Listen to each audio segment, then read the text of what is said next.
Once upon a time, in a small village tucked between two tall mountains, there lived a curious little rabbit named Oliver. Oliver was no ordinary rabbit. While other rabbits were content with munching on carrots and hopping around meadows, Oliver dreamed of going on big adventures. He was always curious about what lay beyond the village, beyond the mountains, and beyond what any rabbit had ever seen. One sunny morning, as Oliver was nibbling on a particularly juicy lettuce leaf, he overheard two squirrels chattering excitedly. They were talking about a magical forest hidden on the other side of the mountains, where trees could talk, rivers could sing, and birds told riddles. This made Oliver's ears perk up so high they almost touched the clouds. A magical forest? Trees that talk? Rivers that sing? Oliver's mind raced with excitement. I must go there, he thought, bouncing up and down on his little paws. So, without wasting another minute, Oliver packed his favorite scarf. It was always a bit chilly near the mountains, a few carrots for the journey, and his trusty wooden spoon. You never know when you might need a good spoon on an adventure. Off he hopped, waving goodbye to his village as he made his way toward the tall, towering mountains. The mountains were steep, but Oliver was determined. He hopped and climbed and climbed and hopped until he reached the top. As he stood there, panting and admiring the view, something strange happened. A gust of wind blew, and from nowhere a voice whispered, "Turn back, little rabbit." Oliver twitched his nose and looked around. "Who said that?" he asked, spinning in circles. "It was I, the wind," said the voice again. "Turn back. The magical forest is not for curious rabbits like you." But Oliver wasn't one to give up easily. He tightened his scarf and said bravely, "Thank you for the warning, wind, but I must find the magical forest. I've dreamed of it my whole life." The wind sighed a little dramatically, if you ask Oliver. "Very well," the wind said. "But beware. The path ahead is full of strange and silly creatures." Oliver's eyes lit up. Strange and silly creatures? That sounds fun. And off he went, hopping down the mountain with a spring in his step. As Oliver entered the forest on the other side, the first thing he noticed was that the trees were whispering to each other. Not just rustling leaves, but actual words. One particularly tall tree bent down and said, "Good morning, young rabbit." "Good morning," Oliver replied, trying not to stare. "I've never met a talking tree before." The tree chuckled. "Oh, we're all chatty around here. Watch out for the birches. They tell terrible jokes." Just as the tree finished speaking, a small birch tree nearby piped up, "Why do trees hate tests?" Oliver blinked. "I don't know." "Why?" "Because they get stumped," the birch tree said, giggling at its own joke. Oliver tried to laugh politely, but the joke was, well, a little wooden. He patted the birch on its trunk and continued along the path. As he hopped further into the forest, the sound of singing grew louder. The rivers, true to the squirrel's story, were singing cheerful songs. One river, flowing gently by, sang a silly tune about dancing fish and wiggling frogs. Oliver couldn't help but tap his paws to the beat. Suddenly, a rustling sound came from the bushes, and out popped a very round and very grumpy-looking hedgehog. His name, as he soon told Oliver, was Sir Spike, and he was the self-proclaimed guardian of the forest. "Halt!" Sir Spike said in a voice that was far too deep for someone so small.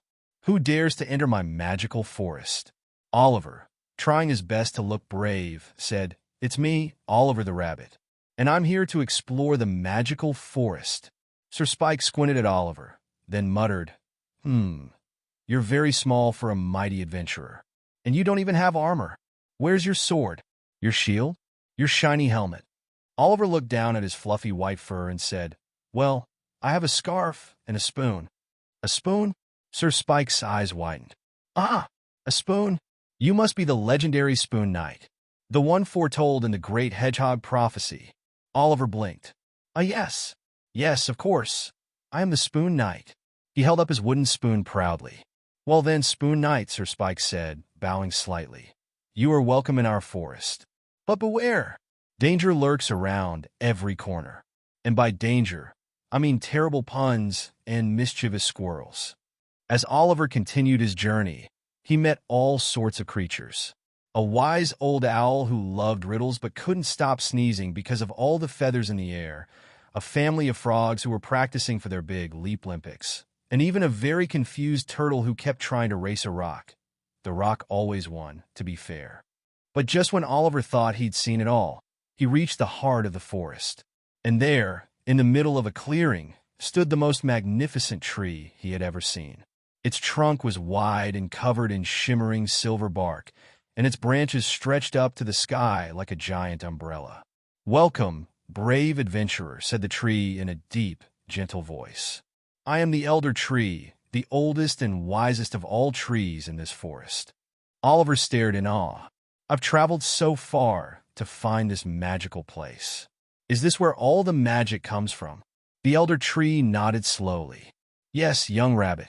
The magic of this forest flows from me and spreads to every leaf, every river, and every creature."